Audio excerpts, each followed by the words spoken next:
It is enshrined in the Universal Declaration of Human Rights that the family is the natural and fundamental group unit of society and is entitled to protection by society and the state.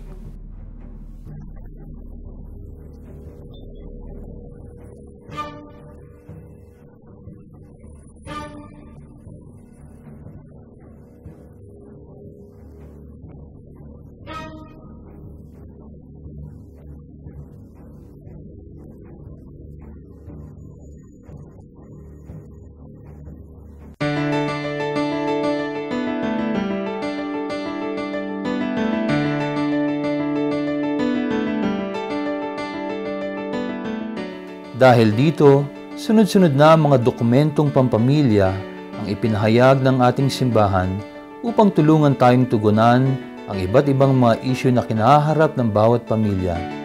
Hindi exempted dito ang ating bansa sa mga suliraning ito.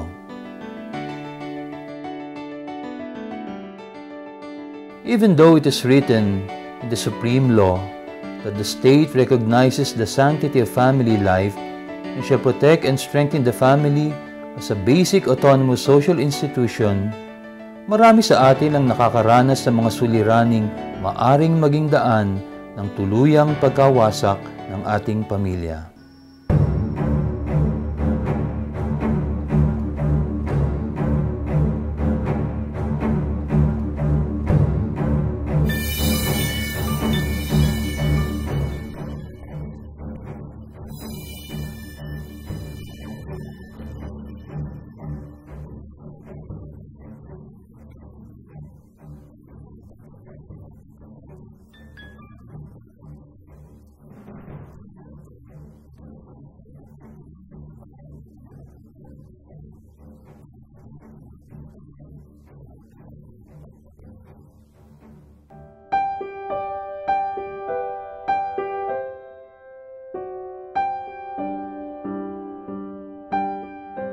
Bilang pagtugon, sumulat ng isang liham pastoral ang dating kardinal ng Pilipinas na si Jaime Cardinal Sin upang tukuyin ang mga family issues na ito at bigyang diin ang pananaw ng ating pananampalatayang Kristiyano sa buhay pagpapamilya.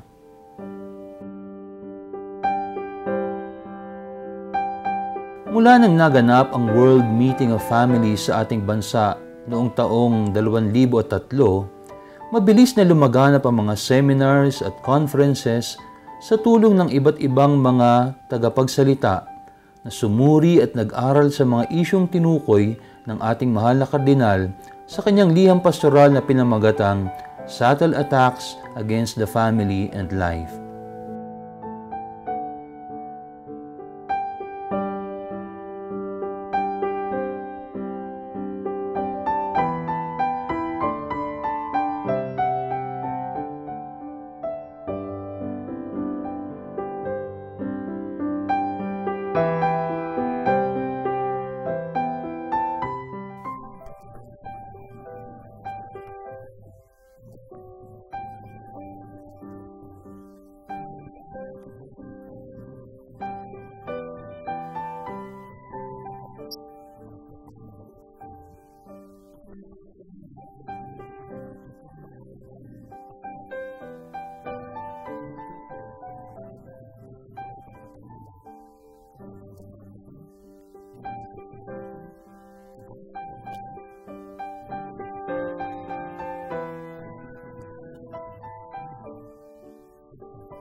Ang ating minamahal na pangkasalukuyang Arsobispo ng Maynila, Gaudencio Cardinal Rosales, ay buong pusong sumusuporta sa mga programang nagpapatibay ng pamilya.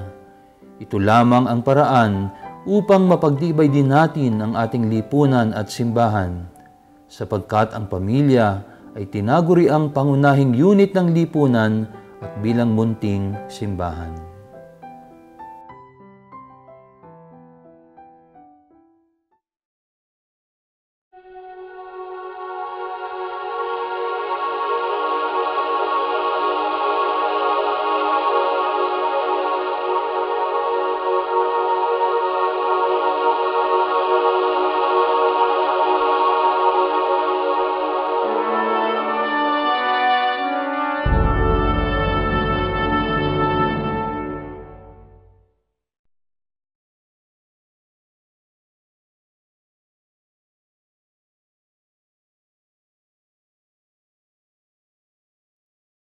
In the first pages of the Bible, we read of the flood that devastated the world and everything in it.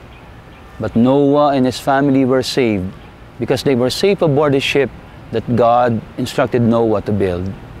In the New Testament, the apostles too feared for their lives as they were tossed about by winds and waves one violent night on the sea. But they too were safe because Jesus decided to be with them. Today, the family and individual men and women are experiencing a new kind of flood, a different kind of winds and waves, all of which obscure God's vision for the humanity and the family. The flood of error, of misunderstanding, of ignorance, the violent winds and waves of moral relativism. But we too, just like Noah and the apostles, can be safe if we remain safe aboard the ship of God's will for humanity and the family. I am Father Joel Hason, Minister for the Ministry of Family and Life of the Archdiocese of Manila. Welcome to our program called Safe Aboard, a series of educational Catholic videos instructing the family on the different issues affecting the Filipino family of today.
We are continuing our Safe Aboard series, and for this episode, we have a very important topic, a very basic topic. It is about life, ang buhay ng tao. We are all concerned about the quality of life, the fullness of life, and we all want to enjoy the goodness and the beauty of life. Subalit, hindi simple ang buhay. At sa panahon natin ngayon, hindi na rin simpleng ipaliwanag ang halaga ng buhay. So we have a resource person to help us understand the topic of life, human life.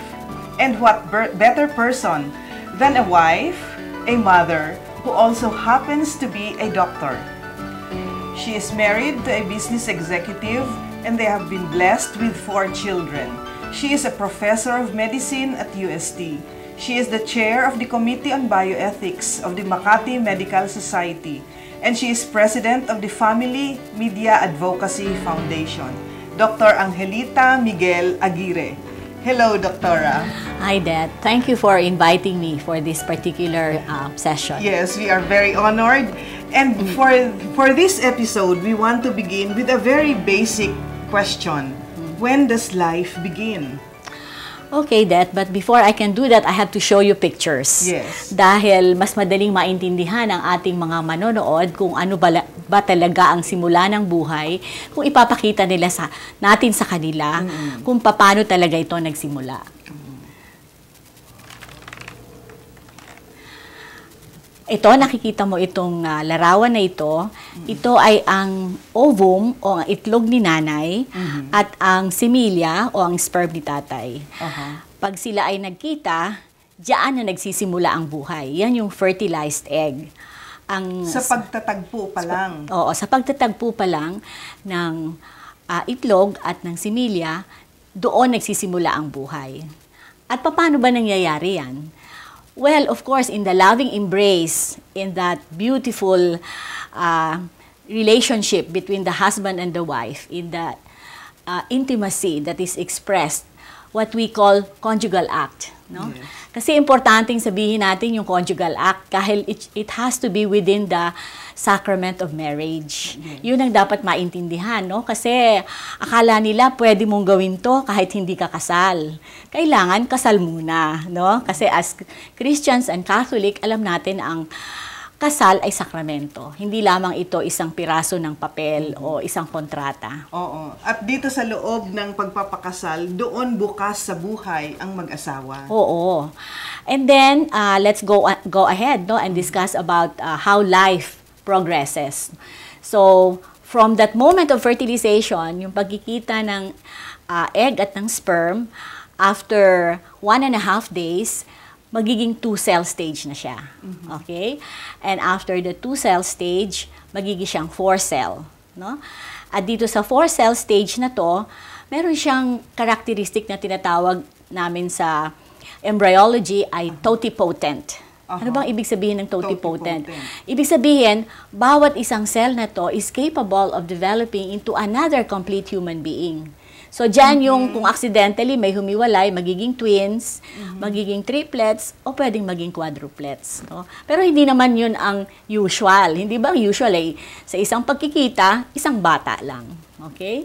And then, nagpo-progress yan hanggang siya ay maging parang solid ball o yung murula na tinatawag at about 4 days. And then, at about the 5th day, ready na siyang pumasok dun sa loob ng uterine cavity. No? Yun yung bahay bata. Okay? At sa pagpasok niya dyan sa bahay bata, ready na siyang mag-implant, hindi ba? Pag tinignan natin ang loob niyan, ang tawag dyan ay blastocyst na at that particular stage, meron siyang parang fluid. And then meron siyang clump of cell sa gitna. We call it the inner cell mass. Ngayon, ano ba ang kahalagahan ng inner cell mass? Yung inner cell mass, yun yung doon nanggagaling embryonic stem cell. Ngayon, ano bang ibig sabihin ng embryonic stem cell? Yun yung stage ng buhay ng tao na hindi na siya totipotent. Ano siya? Pluripotent.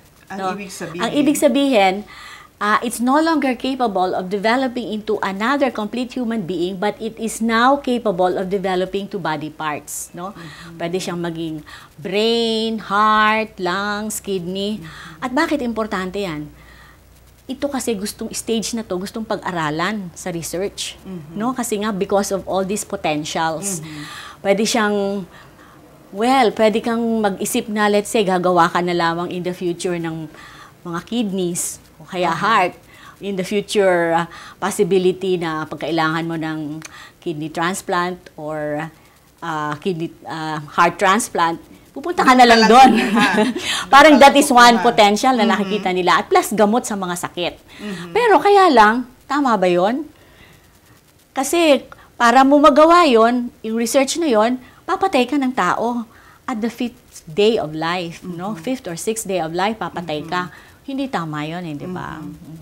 Pero, Doktora, yung binabanggit mo kanina, may cells, pagkatapos may murula, pagkatapos may blastocyst, edi ibig sabihin, hindi pa ito bata?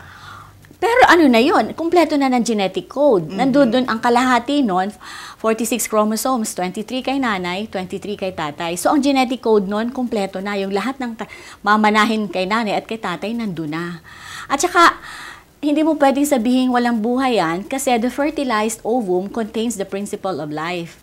And therefore, it is continuously growing and moving by itself. It's self-propelled. Hindi ba yun ang ibig sabihin? May buhay yun? Oo. And therefore, it must possess a human soul. Dahil ang isang bagay na walang principle of life ay patay. Hindi ba? Mapahalaman o hayop, hindi yan lalaki o gagalaw kung wala siyang principle of life. Kaya lang, ang kaibahan ng kaluluwa ng hayop at halaman, pag namatay sila, patay na rin, no? Walang pinupuntahan. Pero ang atin, ang kaluluwa natin, may pinupuntahan, hindi ba? We are bound for eternal life, either in heaven or hell. So, depende kung paano tayo nabuhay, meron tayong pupuntahan yung ating kaluluwa. Kaya, ang sinasabi ng iba, wala pa daw tong kaluluwa. Paano to? Bakit ito gumagalaw by itself at, lumalaki? Because, at the moment of fertilization, talagang meron na yung buhay. Kasi kung hindi naman yan buhay, hindi naman yan makaka-implant. Di ba? So, ang sinasabi niyo, Doktora, na kahit ito ay cell, ito ay morula at blastocyst, ito ay tao na rin. Oo, Det. Pag-usapan natin at pakita natin sa kanila yung proseso para mas maintindihan nila, no? So, makikita natin dito sa larawan na ito yung bahay bata. So, and then sa tabi niyan, dalawang sides, meron tayong tinatawag na fallopian tubes, no? At sa dulo ng fallopian tubes, meron siyang mga parang daliri, fimbriae ang tawag natin diyan. At sa dalawang side ng uterus, and right and the left, meron siyang dalawang ovaries, no? At yan ay nakadikit dito sa tabi, no? Makikita natin dito sa larawan na ito ay dito nasa tabi ng bahay bata. At diyan nandudoon ang itlog at the different stages of development. So, pag siya ay nahinog o naging ripe, pag siya ay pumutok, siya ay pupunta dito sa outer end of the fallopian tube. At yung rendezvous, no, yung meeting place, pagtatagpo ng sperm at ng ovum, usually it happens on the outer third of the fallopian tube, no? At makita natin dito na siya ay magbabiyahe na papunta dito sa bahay bata. So, pinag-usapan na natin kanina yung different stages, no, from the zygote or the single cell, magiging siyang 2, 4, and then 8, 16 down the line, hanggang sa siya ay maging solid ball o morula, and then it becomes a blastocyst as it enters dun sa bahay bata. And now, it's ready for implantation. So, makikita natin dito, may specific place kung saan siya kakapit, no? So, that is, as we said, no, it's self-propelled. Alam niya kung saan siya kakapit, no? Walang nagsasabi sa kanya, alam niya kung saan siya kakapit. So, mayroon siyang buhay.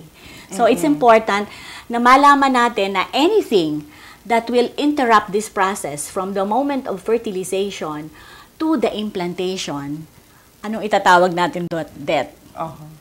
Abortion. It's a form of abortion, no? Kasi dapat wala tayong gagawin para pigilan yan. By nature, kung hindi siya makakapit, hindi wala tayong magagawa. That's the will of God, no? Pero kung meron tayong deliberately gagawin para hindi siya makakapit, para mapigilan ang pagkapit, yan ay mali, no? Because that is a form of abortion, no? It can be very early, no? It can be a process that will prevent implantation itself. Ngayon, may mga taong nagsasabi na hindi pa raw yan pagbubuntis hanggat hindi nakakakapit. Sa bahay bata. Sa bahay bata. Pero ang tatanong naman natin, ano naman ang kakapit kung walang fertilization? Hindi ba? What will implant if there was no fertilization? So, hindi natin pwedeng sabihin walang buhay yan, no? Meron na yang buhay. At dahil sa hindi mo siya pinayagang makakapit, again, that's a form. That's a form of early abortion. So, nangangahulugan pala na doon sa pagtatagpo pa lang, kahit wala pa ito sa loob ng bahay bata, ay ituturing natin na ito na ang unang anyo ng buhay ng tao. Oo, talaga, Det. Kaya we have to respect that. In fact, that is enshrined in our Constitution, no? That life must be respected from the moment of conception until natural death, no? That's the other end of it, and we will talk about that later, hindi ba?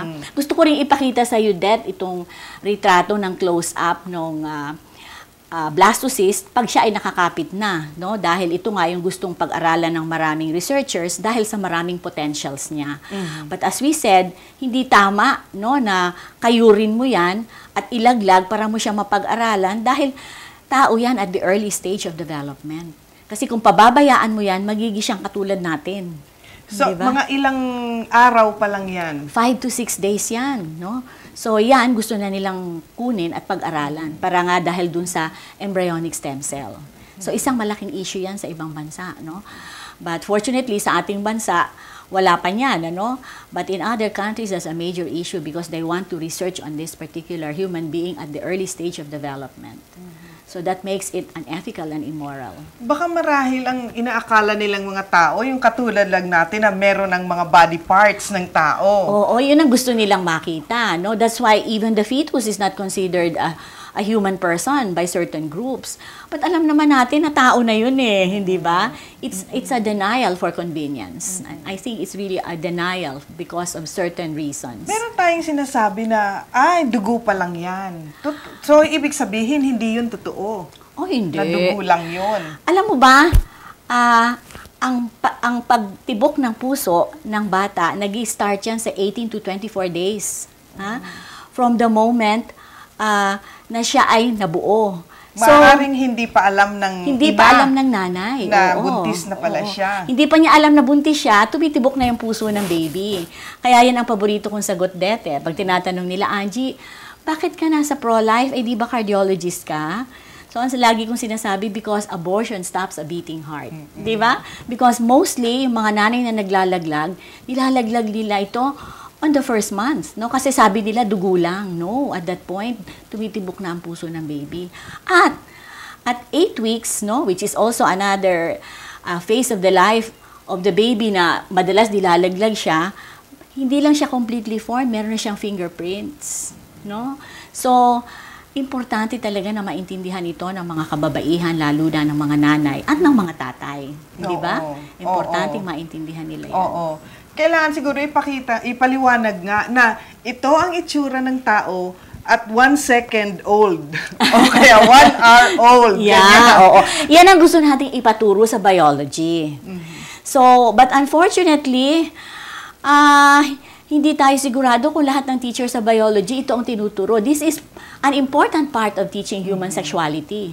Kung saan tayo nagsimula.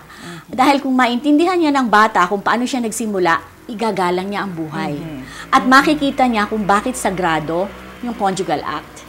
Na hindi ito parang laruan lang, na parang kung kailan mo lang gusto, kahit kanino at kahit saan. No? The reason why we hold it sacred is because, you know, it's the work of God. Hindi ba? At saka it is private and intimate. Hindi ito pwedeng pinag-uusapan o pinagbibiru-biruan. Kaya tuloy ang nangyayari parang Walang halaga. Walang halaga. Dahil walang halaga yung sexualidad, wala na ring halaga yung magiging bunga nito, ang mga bata. Yeah, and parang sa convenience lang. Kung ayaw ko nito, pwede ko itong patayin. No? Parang ganun ang nagiging direksyon. No? Dahil sa nawala ng paggalang sa kagandahan ng human sexuality. No? Ano sa Tagalog? Sexualidad ng tao. ang pinapakita nyo dito, doktora, ay yung tao, nagsisimula ang buhay niya doon pa lang sa pagtatagpo ng sperm at saka ng egg. So, nangangahulugan na hanggat hindi pala ito nauunawaan ng napakaraming mga tao, talagang papasok dito yung pag-atake sa buhay ng tao. Oo, kasi yun ang ayaw nilang maintindihan. Na there's life from the moment of conception or the meeting of the sperm and the egg. Yun ang gusto nilang i-downplay. Na hindi yan buhay, na wala lang yan. No? But it's common sense eh. You don't have to be a scientist, a doctor, or you can just be an ordinary human being to understand na may buhay na yun. Kasi doon tayo lahat nagsimula. Kasi kung pinabayaan natin yan, talagang magiging tao yan na katulad natin. Hindi naman yan magiging aso o pusa. Kasi it came from a human father and a human mother, no? A human sperm and a human egg. So, magiging tao yan, di ba? Ay, paano naman itong mga sinasabi na ang pagpipigil doon sa fertilization, yung contraception, para hindi raw magtagpo yung egg and sperm? Yan ang problema, Det. Akala ng tao, ang birth control pill works 100%. No? Kasi ang sasabihin, miski ng ibang doktor, paano naman nagiging abortifacient? It prevents ovulation o yung Ang pangingitlog. abortifacient, ang Meaning, ibig sabihin ay nakakalaglag. Nakakalaglag. So, pero ang tatanong ko sa iyo, meron ka bang alam na gamot na nagtatrabaho ng 100%? Yung gamot mo sa sakit ng ulo. Pumapalya rin. Pumapalya. Yung gamot na natin sa alta presyon, diabetes o sakit sa puso. Kadalasan ang doktor gumagamit ng 2 o 3 klase dahil yung isa lang hindi nagtatrabaho ng enough to control the problem, hindi ba? Ganyan din ang pills. It does not work 100%. And that is scientifically proven. So, they have found, and this is well-referenced information, na there are times na kahit ka naka-birth control pills, pwede kang magbuntis. Ang tinatawag kasi doon, breakthrough ovulation. Nakapil ka na, nangitlog ka pa rin dahil nag-fail nga yung pills. They say it happens in 2 to 10% of instances. So, can you imagine? So, in other words, pag ang isang babae ay nagkaroon ng breakthrough ovulation at nakipagtalik kay mister, pwede siyang magbuntis, hindi ba? But kaya lang, ang magiging problema, alam mo, pag ang isang babae ay umiinom ng birth control pill, yung bahay bata hindi naka-prepare for implantation. Nagti-thin out yung wall. So therefore, pagdating ng fertilized egg doon sa bahay bata, it is inhostile for implantation. Ibig sabihin, hindi kakapit hindi ang makakapit. fertilized egg. As the textbook says, there are changes in the endometrium or the lining of the uterus that reduces the likelihood of implantation or nidation. Hindi ko kinatayan, Dex. Nasa sa libro yan. Nasa medical books. But kaya lang, siguro ang tatanungin mo, bakit hindi yan parang ini-explain ng lahat ng doktor? I will tell you frankly, my generation of physicians, we did not learn this from medical school. Bakit? Nag-graduate ako noong 1970, no? And then sa aking pag-aaral, nakita ko when I was in training in New York, yung mga textbooks namin noon, yung drug reference, for example, United States Physicians Drug Reference, yung pharmacologic effect ng pills, ang dinidiscuss lang nila at that time is number 1 and 2. Number 1 is that it prevents ovulation o pangingitlog. At number 2, pinapakapal niya yung cervical mucus na tinatawag para hindi makapasok ang sperm. Tapos nag-stop na siya doon. Sabi ko, bakit kaya? And then when I looked at the references years later than that, maybe mid-70s, nakakita na ako ng third effect. Yung third effect, doon sinasabi na there are changes that happens in the endometrium and therefore reduces the likelihood of implantation. So, bakit kaya? Paano? Noong early 70s, hindi pa legalized ang abortion sa Amerika. Abortion only became legal in America in 1973. And so, if you will put the third effect, that it prevents implantation, di syempre, abortifacient, it will be against the law. Hindi ba? But now that abortion became legal in America in 1973, wala ka ng problema. Pwede mo nang ilagay yung third effect. And in my research, I discovered that as early as in 1967, alam na pala nila yung effect na yan. Pero hindi ipinamalita. No? It was not placed in the major textbooks because at that time, in most parts of the world, illegal ang abortion. And therefore, nobody will use the pill. Hindi ba? Kung illegal ang abortion, nobody would use the pill because it prevents implantation o yung pagkapit ng bata sa wall ng uterus. So, yun ang dapat din nating maintindihan. Yang embryo na yan, tao na yan hindi ba? Yang blastocyst na yan na hindi makakapit, hindi mo siya inalaw na makakapit and therefore, hindi siya nagkaroon ng pagkakataong mabuhay. Dahil nga, ang binabanggit ninyo na doon pa lang sa fertilization ay naroroon na yung principle of life. Precisely. Oo. Kaya, from that moment, tao na yon. At that particular phase, ang tawag natin zygote. tao na na yun. siya. Oo. At dapat nang alagaan, dapat nang protektahan. At hindi na maaaring kalikutin para sa research, para sa kung anuman. Unless nature does it, no? Kasi talaga namang may mga mommies na nalalaglagan, di ba? So, yun, wala na tayong magagawa kasi kalooban ng Diyos yun. Pero itong tayo ang gagawa, pagpatay yun. The same way na, kaya nga ang sabi ng Constitution, from the moment of conception until natural death.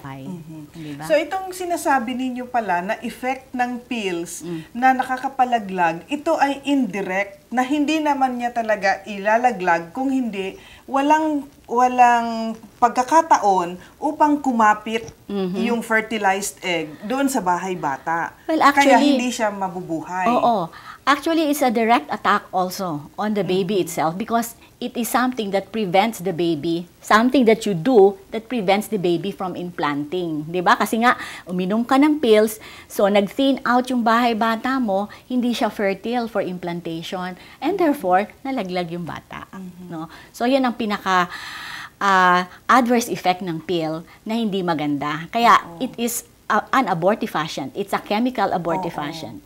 So, strictly speaking, it's against the law.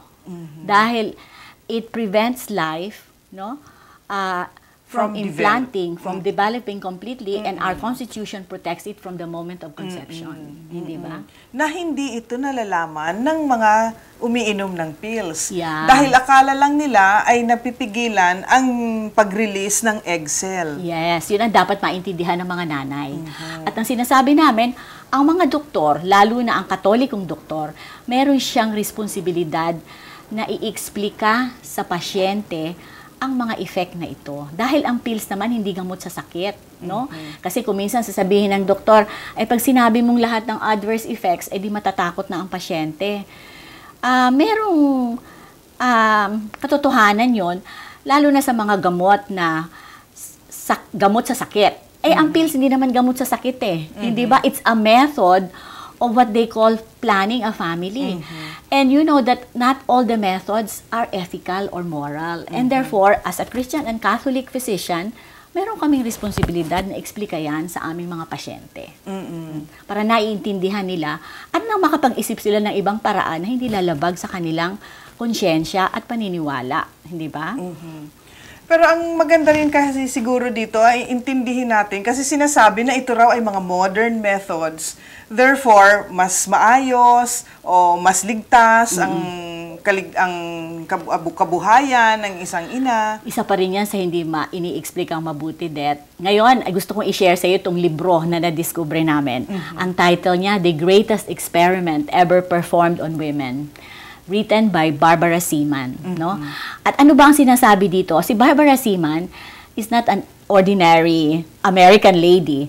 She is a fellow of the Columbia University School of Journalism, and she's a co-founder of the National Women's Health Network, no? This is based in Washington, D.C. Ano ang interesting sa kanilang group? Their advocacy group refused to receive any money from the drug industry. And therefore, ang kanila exposition para silang investigative journalists, hindi ba? Yun yung, di ba, for you to maintain your independence, therefore you should not receive donations from people who have vested interest on what you are researching on. Baka maka-apekto. Maka-apektuhan sa result mo. So, ito ang pinag-aralan niya, yung birth control pill. At dito sa first chapter ng kanyang libro, i-share natin sa ating mga tagapanood, basahin ko, ano? On the morning of July 9, 2002, 30 million U.S. patients taking estrogen products woke up to discover that the world, after all, was flat, to put a dramatic impact there. A safety monitoring board had suddenly halted a part of the study involving 16,608 women because those taking the hormones, meaning the estrogen, had more breast cancer, heart attacks, stroke, pulmonary embolisms, and blood clots than those taking the sugar pills. Kasi di ba, pag nagre-research ang mga doktor, may tinatawag na grupo ng pasyente na placebo or sugar pills lang ang iniinom, at yung iba, yung active drugs. They were expecting na yung naka-placebo, mas marami magiging problema. Sa kanilang sorpresa, yung mga umiinom ng active medicine, which contains estrogen, yun ang maraming komplikasyon. As it says here, nagkakaroon ng napakaraming sakit. Oo. Hindi ba? Oo. And a lot of women were just, Ano yung mga sakit na ito uli? breast cancer, heart attack, stroke, pulmonary embolism, and blood clots. Kasi that, as a cardiologist, isa sa mga concern ko yan. Taking the pills can develop premature hypertension and coronary artery disease. No? Although women should not be developing these problems premenopausic, more women now are developing it premenopausic. Plus, samahan mo pa ng sigarilyo, ay nako, talagang double trouble. So, yan ang dapat maintindihan ng kababaihan. Kasi nakaka-encounter ako ng mga pasyente na nagkakaroon ng ganyan, premature coronary heart disease and elevation of blood pressure, na naka-birth control pill, hindi sa kanila iniexplika na yung kanilang iniinom na gamot o hindi naman gamot o yung family planning method ang may dahilan kung bakit sila nagkaroon ng ganyan. Hindi. So, nangangahulugan na itong mga binabanggit ninyo sa amin, maaaring hindi talaga ito nalalaman ng mga nanay. Kung walang panahong mag-explika, ang kanilang healthcare giver na tinatawag, because marami yan, may hindi lang doktor, may nurse, may midwives, lalo na sa mga health centers. Kaya itong importante, malaman to ng lahat na nagbibigay nitong mga methods na ito ang mga adverse effects na dapat ipaalam sa mga kababaihan. Kasi, di ba, they keep on talking about reproductive health. This is not about health. This is about disease. Yes. So, side effect ito ng apparently gusto mong i-promote na reproductive health, lalo ka palang magkakasakit So, dapat malaman mo yan. Na dapat wala ka namang sakit, sa pag-inom mo nito ngayon, magkakasakit ka. Iikli ang buhay mo. No? And in fact, isa yan sa mga observation ng mga kababaihan dahil may mga nakausap akong mga misis, no, na may mga edad na sabi nila, alam nyo, yung mga kaibigan ko na nag-inom yan, lahat sila wala na. Tapos itong mga sakit na to ang mga kinamatay. So nakita nila na totoo nga yan, no? May nagpapatunay, no? Kasi merong mga tao na ganyan ang kanilang eksperyensya. So we are learning something very important here right now in this episode. First of all, for the question, when does life begin? It is very important for us to remember always that life begins at the moment of fertilization. Sa pagtatagpo pa lamang ng sperm cell at ng egg cell, bago pa ito tumuloy doon sa bahay bata, yan ay buhay na ng isang tao, sapagkat naririyan na ang principle of life. The soul has entered and therefore that is human life. Kung kaya dahil ito ay buhay na ng isang tao, sa pinakaunang antas ng kanyang buhay, kinakailangan bibigyan na natin ito ng halaga. At sinabi rin sa atin ng ating resource person, si Dr. Aguirre, na ang buhay ng taong ito ay nagkakaroon ng mga attacks. At the very early stages of life, it is already being attacked. Hindi pa natin alam na ang attack pala dito ay hindi lamang sa pagpipigil ng ovulation ng egg cell, subalit ang pagpipigil ding ito ay naroroon na mismo sa hindi pagkakaroon ng implantation ng fertilized egg. At binanggit niya sa atin ang napakaraming mga sakit na nadudulot ng pills dito sa isang ina na umiinom nito. Babalik po tayo sa susunod para sa iba pang bahagi ng pag-uusap tungkol sa halaga ng buhay.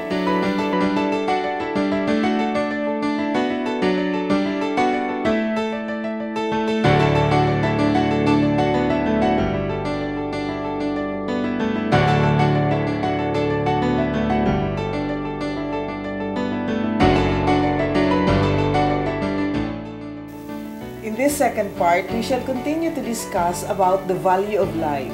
We have already seen that human life begins at fertilization and it continues until it reaches the uterus where it is implanted. Before we ended, we were discussing with Dr. Aguirre the threats to human life in these very early stages. Ngayon, Doktora, I would like to ask, meron kanina kasi ang pinag-uusapan natin ay mga pag-aaral sa US. Meron naman bang mga pag-aaral tungkol sa mga Asyano? Sa Indonesia, mabuti pa nga sila, no? Meron na silang study on the risk of breast cancer in Indonesian women by age at first use of the pill. And this was published by Boston. So, you can see here in the graph, if you started taking the pill at 22 and below, ang chance mo man mag-develop ng breast cancer is 210%. Ang laki, di ba? Sa older age group of women, hindi masyadong evident yan dahil marami na ibang risk factors habang tumatanda ang babae, kaya siya nagsisigarilyo, lifestyle, etc. But here, under age 22, they have found the direct correlation and high correlation of the development of breast cancer if you start it early. No? So, hindi ba? Dapat malaman ng kababaihan yan. Ang madalas na gumagamit ngayon ng birth control pill, yung ganitong edad, di ba? Yung mga bata pa. O kaya yung mga walang asawa. And then they are, because of lifestyle change, nagkakaroon sila ng premarital relationships. So, nagpipil sila. No? In fact, maraming sad stories dyan na pag ikinuwento ko sa iyo, kulang isang oras. So, in other words, these are documented, na ng pag-aaral na talagang hindi ito maganda sa kalusugan ng kababaihan. No?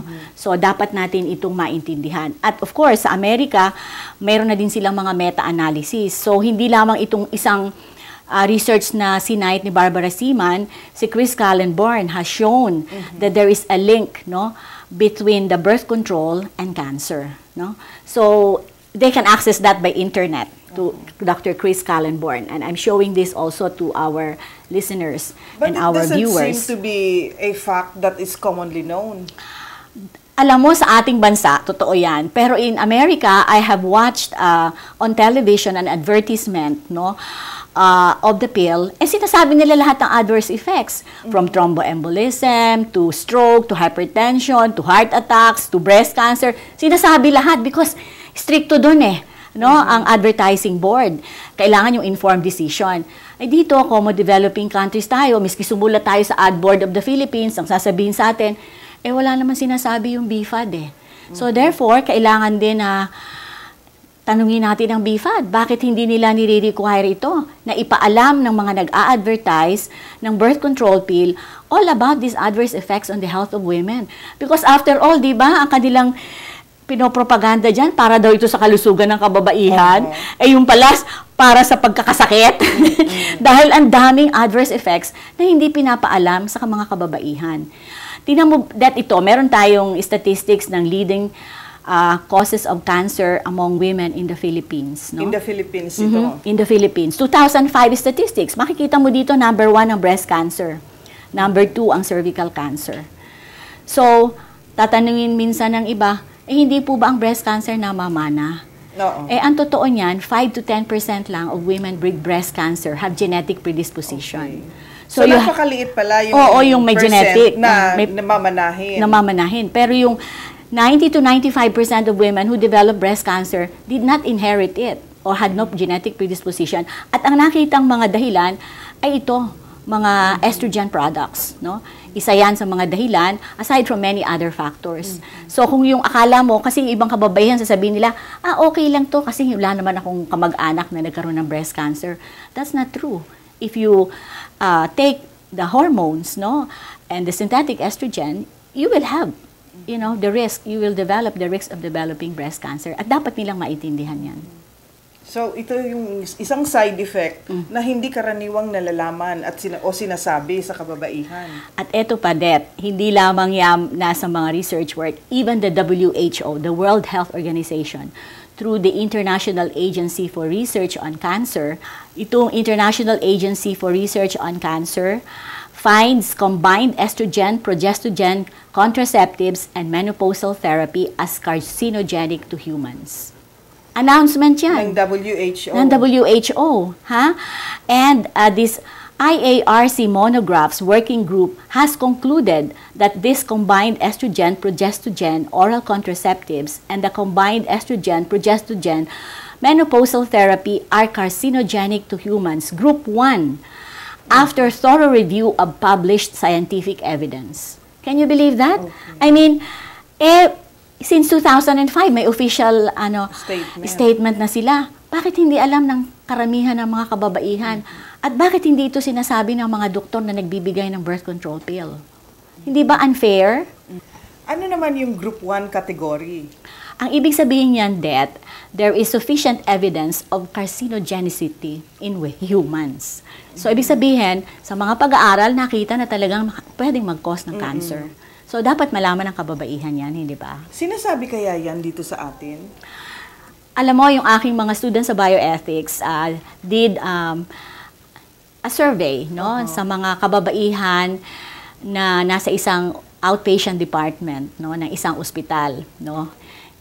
And tinanong nila yung mga kababaihan kung ano yung mga side effects na sinasabi sa kanila ng doktor o na nagbibigay sa kanila ng birth control, kung ano ba yung mga mararamdaman nila.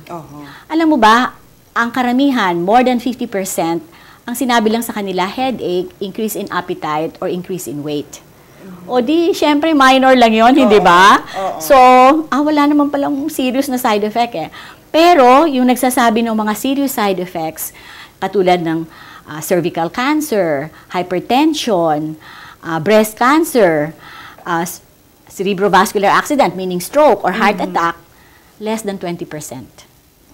So, and 0% tungkol sa abortifacient properties. So, dapat talaga ipaalam natin ito na isang responsibilidad ng mga healthcare givers dahil nga ang birth control pill is isang method no, ng family planning at hindi gamot sa sakit. And therefore, may karapatan ang mga kababaihan na malaman ang mga adverse effects nito sa kanilang kalusugan at pwedeng magpaikli ng kanilang buhay. Kasi kung isang mahirap na babae, and we have seen that, nagkaroon ka ng severe hypertension at nag-stroke ka, sinong gagasta sa'yo? Sinong magbibili ng gamot mo? Eh, yung palang sakit mo ay dahil dun sa gamot na ipinapainom sa'yo. At saan galing yung sakit hindi ba? O nag-stroke ka, o nagkaroon ka ng sakit sa puso, yung coronary heart disease.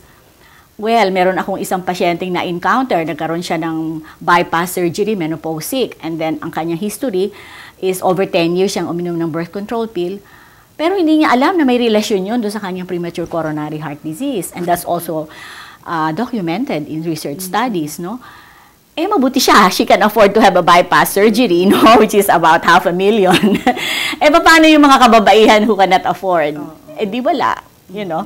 So, that is what is unfair about this whole issue of reproductive health na tinatawag. Hindi kompleto ang binibigay na impormasyon. Hindi ba?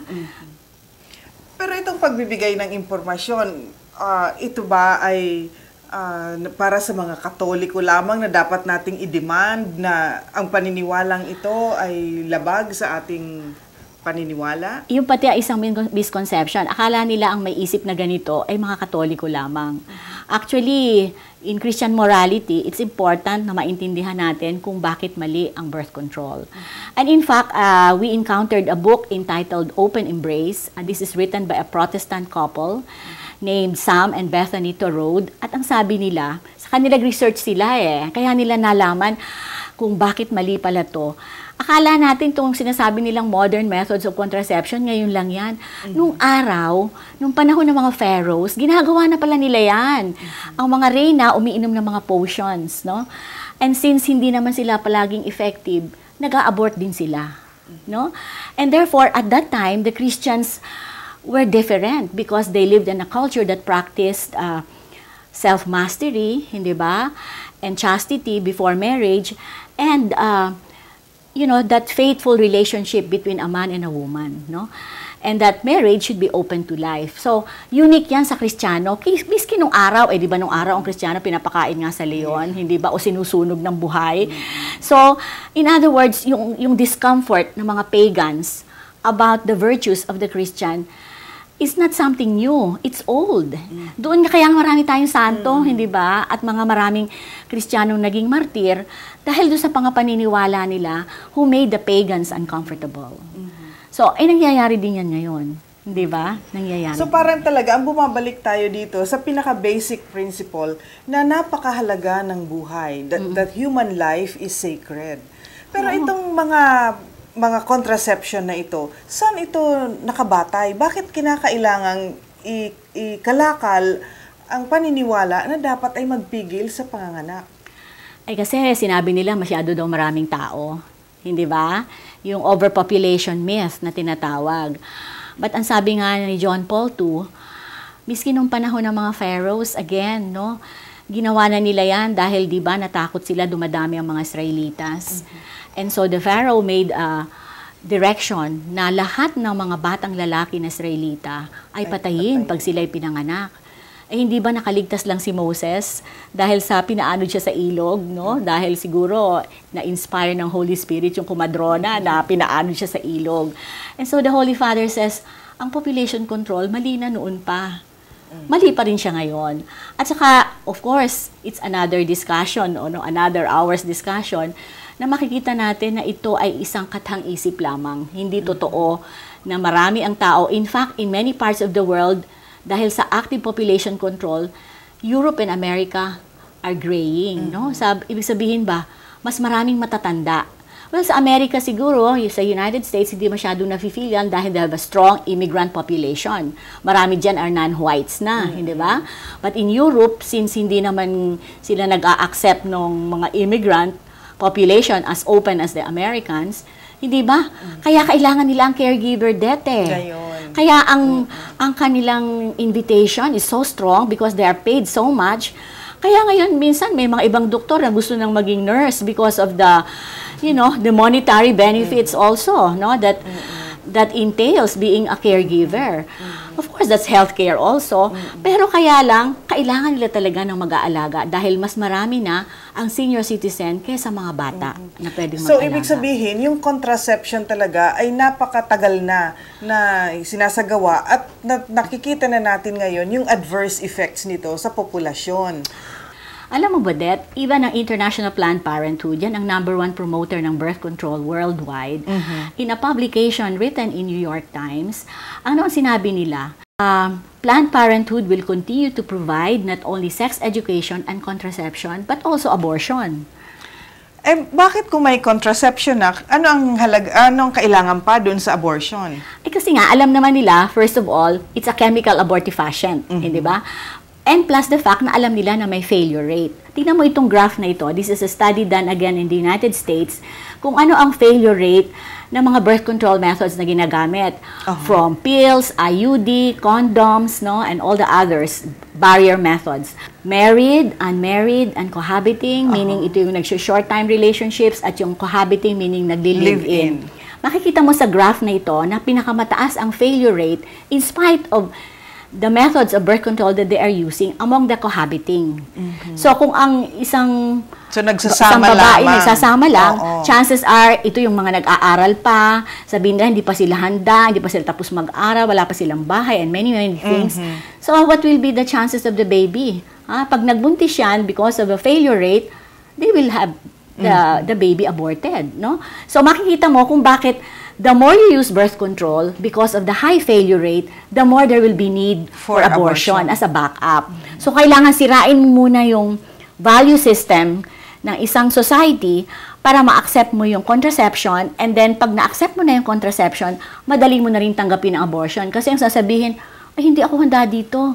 Hindi ito, unwanted ito, di ba? Yun ang sinasabi sa kanila, na kung unwanted, edi ilaglag mo na lang yan kasi inconvenient, no? Nawalan talaga ng respeto sa buhay.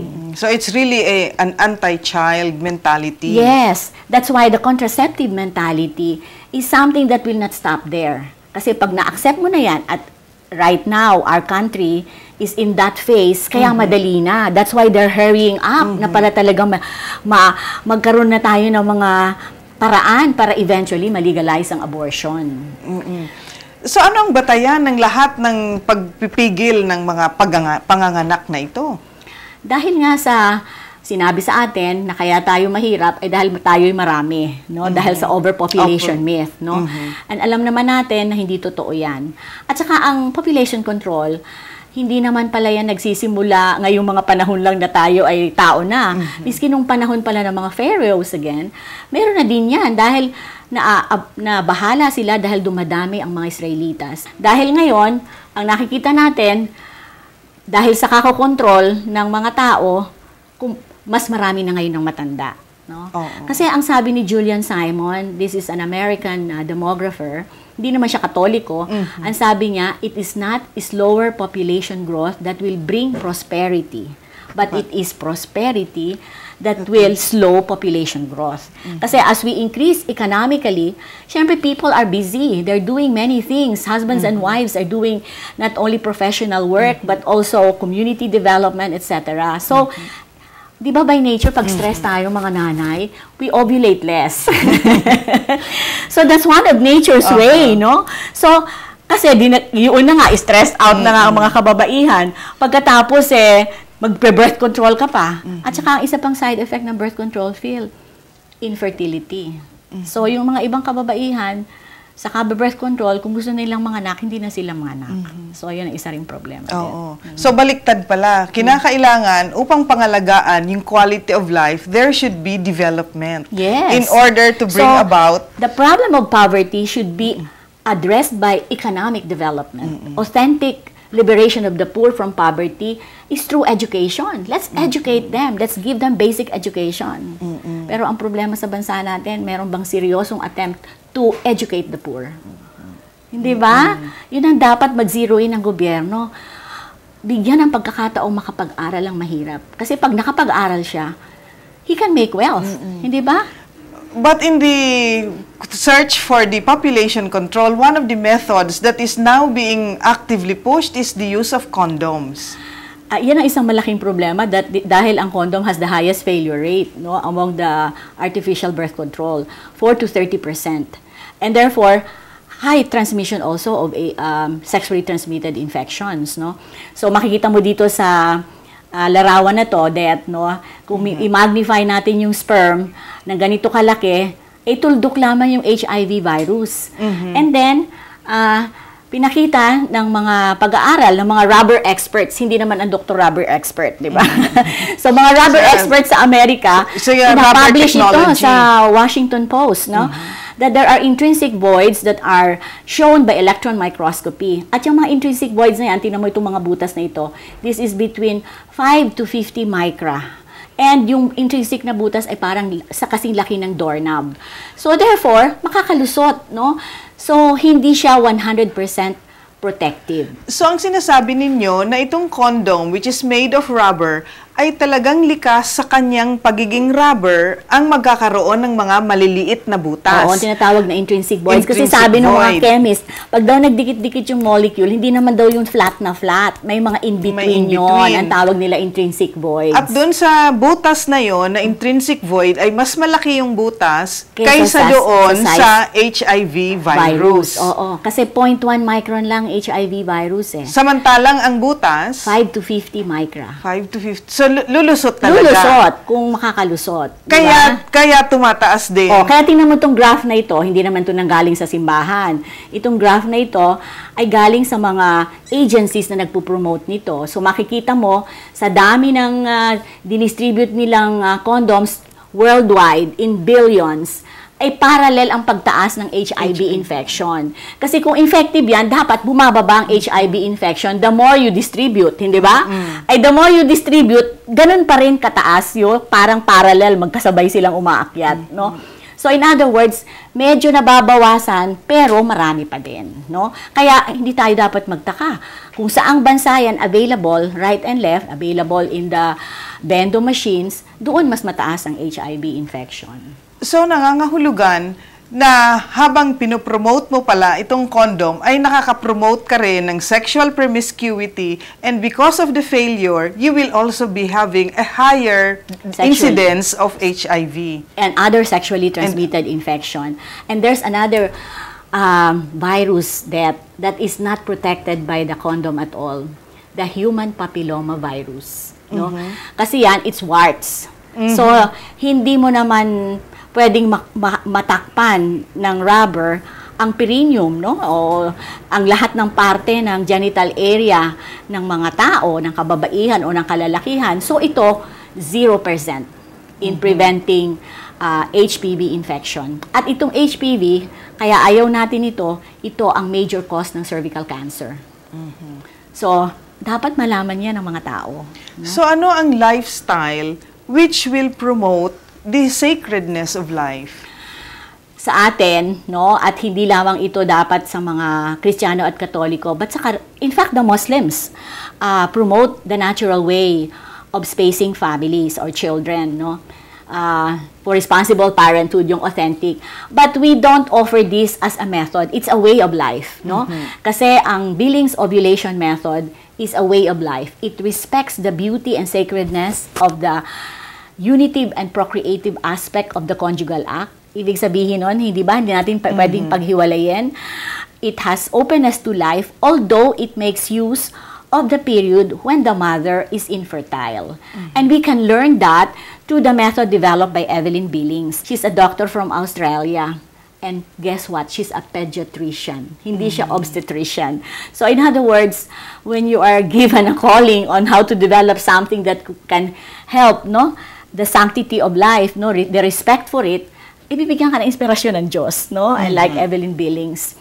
And of course, dapat namang maintindihan din natin na may legitimate use ang NFP. At ang NFP, ang Natural Family Planning, hindi na dyan natin ginagamit yung rhythm kasi obsolete na yon, high failure rate. Oh. Hindi rin dyan kasama yung mga ibang methods na hindi outside of the Billings, the basal body temperature and the symptothermal, because yan ang mga effective means. So, ano ba yung mga legitimate use? Spacing, kung gusto mong maalagaan ng babies mo, so you space every 2 to 3 years, no? And kung may sakit si nanay, o may psychological impairment, o kung kayo ay hirap na hirap. Hindi ba? So, yun yung talagang extreme poverty, hindi nyo kayang magkaroon ng maraming anak.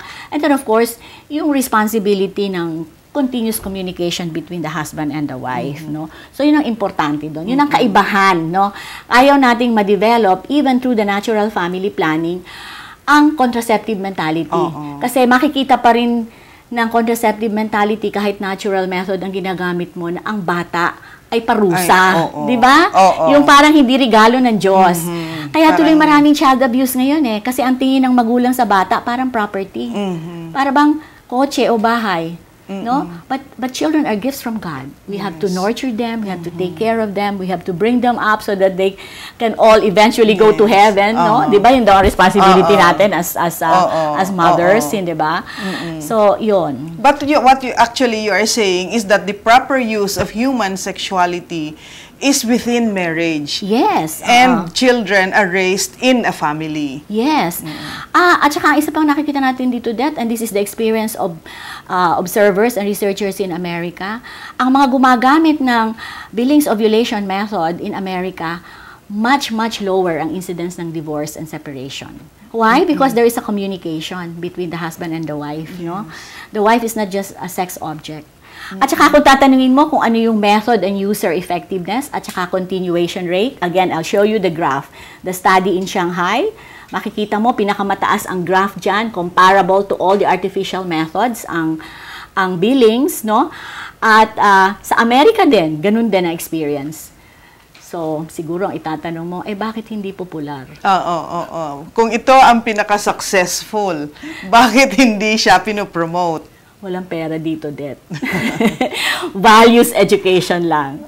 At ang values education, yung ibang tao na aabalang magturo. This is what we have to teach in human sexuality, the beauty and sacredness of the conjugal love, of faithfulness in marriage, no? Fidelity and chastity before marriage, no?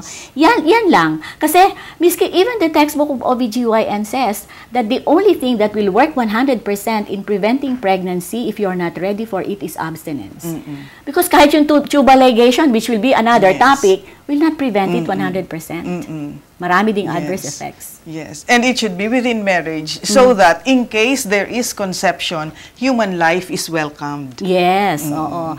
And then, let's say kahit nagna-natural family planning, may 1% failure rate, the parents will not say, ay, ayoko nito. They'll say, they'll accept this is God's will, no? Because, you know, you were doing this spacing and still you got pregnant. So, but ang artificial method, may ganun din no?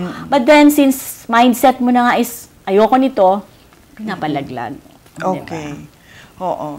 So, napakaganda po at natutunan natin ngayon. Unang-una, ang napakasagradong halaga ng buhay ng tao sapagkat ito ay kaloob ng Diyos.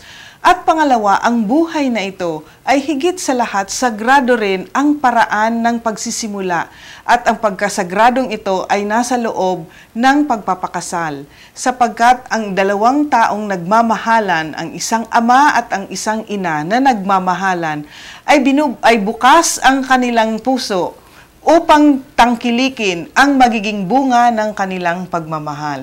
Therefore, the sacredness of human life and the sacredness of procreation by which human life comes to us as a gift from God should always be respected. And we would like to thank Dr. Aguirre for sharing with us her knowledge and her expertise, for telling us about the threats to human life, especially in the very early stages, and the sanctity of marriage, and the value of the family by which life is best nurtured and raised. Dr. Aguirre, thank you very much. Thank you, Det, for giving me this opportunity. And now, I'm sure that after listening to our discussion, you will realize that it is not easy to make a choice. You need information, correct information, because freedom devoid of truth is slavery.